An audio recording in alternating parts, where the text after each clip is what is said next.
warahmatullahi wabarakatuh. Saya Lelete Nisfia, NIM 1, Prodi Agroteknologi kelas A, Universitas Trunojoyo Madura. Di video kali ini, saya akan menjelaskan bagaimana cara mencari dan mengolah data erosi yang diperbolehkan atau EDP. Video ini merupakan sebagai ujian akhir praktikum manajemen sumber daya lahan. Baik, sebelum membahas erosi yang diperbolehkan, apa sih pengertian dari erosi itu? Nah, erosi merupakan proses pelepasan permukaan tanah melalui proses limpasan air, angin, dan beberapa penyebab geologis lainnya. Erosi dapat terjadi secara alami maupun karena aktivitas manusia.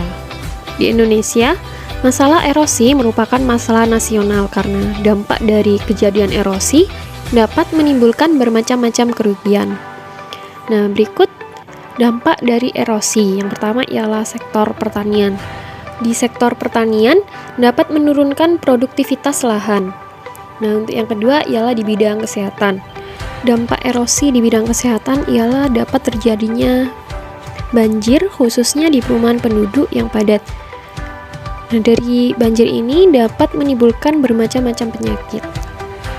Selanjutnya yaitu faktor-faktor yang mempengaruhi erosi. Yang pertama ialah iklim. Faktor iklim yang paling dominan dalam mempengaruhi erosi adalah curah hujan. Selanjutnya yaitu topografi. Topografi merupakan faktor penting yang mempengaruhi aliran permukaan dan erosi. Selanjutnya yaitu faktor vegetasi.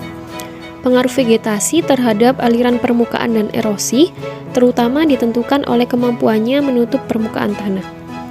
Yang terakhir ialah faktor tanah. Tanah merupakan faktor penting yang menentukan besarnya erosi. Selanjutnya yaitu pengertian erosi yang diperbolehkan atau EDP.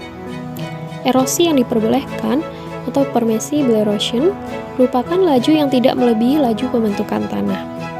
Besarnya erosi yang diperbolehkan di Indonesia yaitu 3 atau 2 kali besar erosi di Amerika. Hal ini disebabkan karena jumlah curah hujan dan temperatur di Indonesia lebih tinggi dibandingkan Amerika. Dalam menentukan nilai erosi yang diperbolehkan atau EDP, hal-hal yang dipertimbangkan ialah yang pertama ketebalan lapisan tanah atas, yang kedua sifat fisik tanah, yang ketiga pencegahan terjadinya selokan atau guli, yang keempat penentuan bahan organik, dan yang terakhir ialah kehilangan zat hara tanaman. Selanjutnya yaitu penetapan nilai EDP. Penetapan nilai EDP ada 2 metode. Yang pertama ialah Thomson 1957. Variabel yang digunakan ialah kedalaman tanah, permeabilitas lapisan bawah, kondisi substratum. Dan yang kedua ialah Hammer 1981.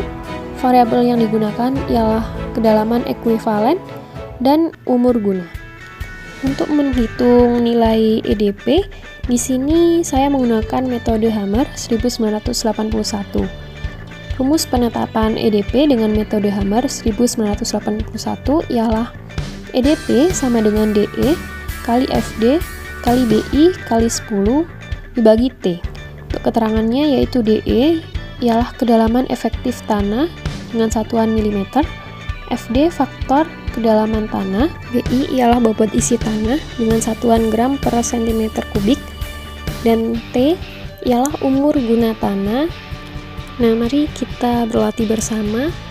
Di sini ada contoh soal data hasil praktikum. Nah, langsung saja kita memasukkan data yang sudah diketahui ke dalam rumus EDP dengan metode Hammer 1981.